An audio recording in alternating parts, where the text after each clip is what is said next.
أنا العبد الذي كسب الذنوب وصدته الأماني أن يتوب. أنا العبد الذي أضحى حزينا على زلاته قلقا كئيبا. أنا العبد الذي كسب الذنوب وصدته الأماني أن يتوب. أنا العبد الذي Hoş qarindoshlar, biz Allah subhanahu va taolani Allahni tunishimiz kerak dedik. Allahni tunigan vaqtida biz agarda Rabbimiz Allah subhanahu va taolaning har qanday bir ismini tunisak, har qanday bir ismini bilsak, uningga bog'lansak, biz shuningdan chuqum bir narsani sug'urib olamiz o'zimizga. Allohning Rahim sifati, Rahim, nihoyat rahimdil dedik. Agar bu Rahim Allohga bog'langan, bu Parvardigoriga bog'langan kishi chuqum uning qalbida rahmat degan narsa o'rinlashgan bo'lishi kerak. Rahim Allohga bog'langan kishi chuqum uning qalbida rahmat o'rinlashgan bo'lishi kerak.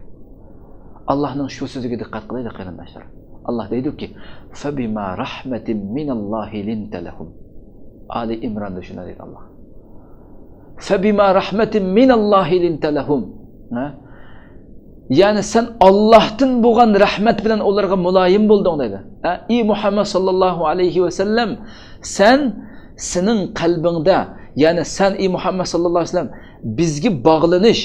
bizga bog'lanish yo'li orqali qalbingda qaror olgan rahmat sabablik ularga rahimdil bo'lding ey Muhammad sallallohu alayhi va sallam deydi. Sen oldi bilan bizga bog'landing, bizga ulaşding. Bu bog'lanish sabablik sening qalbingda rahmat degan narsa qaror oldi. Bu rahmat bilan sen ularga rahim shafqat, rahimdil bo'lading ey Muhammad sallallohu alayhi va sallam. Sen ularga rahimdil, muloyim bo'lganding, uning keyindan ular atrofingga ulaşdi deydi Allah subhanahu wa taala.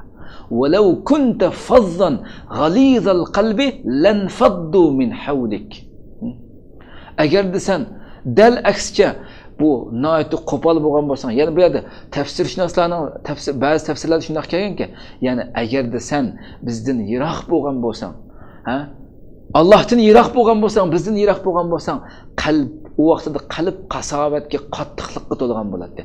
İnsanning qalbi qattiqlikka to'lgan hamon uning tili oshkor bo'ldi bu vaqt. Qo'pol bo'ldi bu vaqtida. Qalbi qattiq inson qo'pol bo'ldi, tili oshkor bo'ldi, tili namoyon bo'ldi. Qo'pollik bo'ldi. Bu qo'pollik maydonga kelgan hamon bütün insonlar uning atrofidan qochdi. Hech kim olmaydi uning gapini, qo'pol vaqirab jaqirishlar. Kim olmaydi uning gapini? Matematik shaklda tushundirsak, Allohga bog'lanish, ittisol, Allohga bog'lanish. Bunun keyindan Allohga bog'langan kishida rahmat maydonga keldi, rahmat shakllandi. Allohga bog'lanish, rahmat shakllangandan keyin muloyim bo'ldi o inson, layyin, muloyim bo'ldi. Uning keyindan insonlar atrofiga o'lishdi, iltifof, insonlar uning atrofiga o'lishdi. Dal aksicha, inqito, Allohdan uzilish, Allohdan yiroqlashish, buning o'rniga qasovat, aqsli qasovat keldi. Qasovat, qattiqlik, qalb qariyib ketgan gap, qo'pol bo'lgan. Uning keyindan insonning tili oshkora bo'ldi, qo'pollik maydonga keldi. Qo'pol bo'lgandan keyin kishilar uning atrofidan tarilib ketgan gap. Tamamen matematikalik bir shaklda tushuntirishlik. Shuning uchun fakullama izdada imanuka izdadat rahmatuk. İzdadat rahmatuk. Har doim, har qachon bizningki iymonimiz ziyoda bo'lgan seni, rahmatimiz, rahimdilligimiz, shafqatimiz ham shunchalik ziyoda bo'ladi. Va man la yarhamu la yurham.